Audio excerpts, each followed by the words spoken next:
Hello friends, সবাই কেমন আছেন? আশা করছি সবাই ভালো আছেন, সুস্থ আছেন।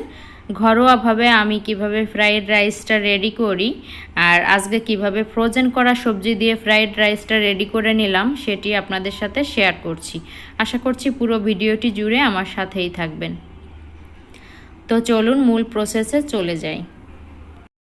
প্রথমে আমি প্যানে একটা ডিম ভেজে নিচ্ছি। তো ডিমটা খুব নরম করে একটু কুচি কুচি করে নিচ্ছি, মানে একটু স্লাইস করে নিচ্ছি ছোট ছোট করে। তো ডিমটা খুব বেশি কড়া করে ভাজা যাবে না, খুবই নর্মালভাবে ভেজে নিয়েছি।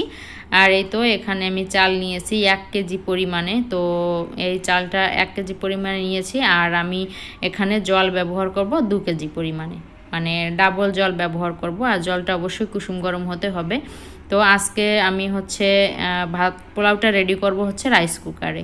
তো জল ঝরাতে দিয়ে দিয়েছি পোলাওটা, এদিকে বাদবাকি প্রসেসটা করে নিচ্ছি।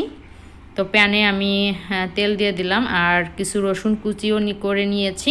রসুন কুচিটা খুব হালকা করে একটু ভেজে নেব, ব্রাউন কালার করব না, খুবই হালকা করে একটু ভেজে নিয়ে।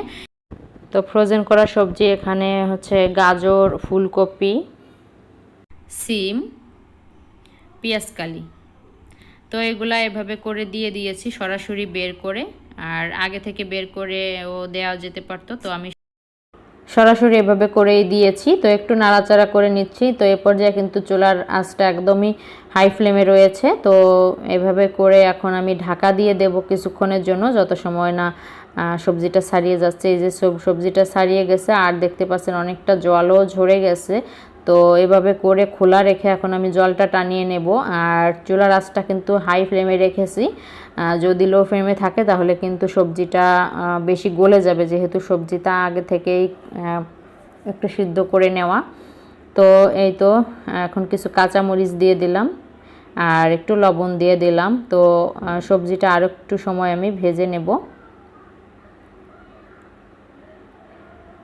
তো এদিকে রাইস কুকারে আমি জল দিয়ে দিয়েছি আর দিয়ে দিচ্ছি পরিমাণ মতো লবণ আর দিয়ে দিচ্ছি একটু তেল। তো এভাবে করে জলটা গরম বসিয়ে দিয়েছি, জলটা ফুটে উঠেছে। এ পর্যায়ে আমি এখন চালগুলো দিয়ে দিচ্ছি। আজকে আমি ফ্রাইড রাইসটা রাইস কুকারেই করব, তো দেখতে থাকুন। আপনি চাইলে পদ্ধতিটি ফলো করে রাইস কুকারের ভিতরেই আপনি খুব সহজে কিন্তু ফ্রাইড রাইস রেডি করে নিতে পারেন। এই তো ভেজে রাখা ডিমটাও আমি দিয়ে এখন একটু নাড়াচাড়া করে নিচ্ছি। আর এখন দিয়ে দিচ্ছি সয়া সস। এখানে 1 টেবিল চামচ পরিমাণে সয়া সস দিয়ে দিলাম আর একটু নাড়াচাড়া করে এরপরে টমেটো সসটা দিয়ে দিচ্ছি। তো এ পর্যায়ে আমি চুলাটা অফ করে দেব।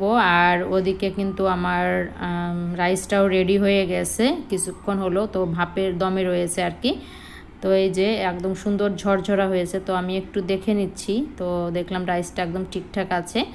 আর এই তো ভেজে রাখা সবজিটাও দিয়ে এখন এটা মিশিয়ে নেব। তো আস্তে আস্তে করে খুন্তির সাহায্যে সুন্দর করে মিশিয়ে নিচ্ছি। খুব বেশি জোরে প্রেস না করে খুব আলতো হাতে কিন্তু এটা মিশিয়ে নিতে হবে।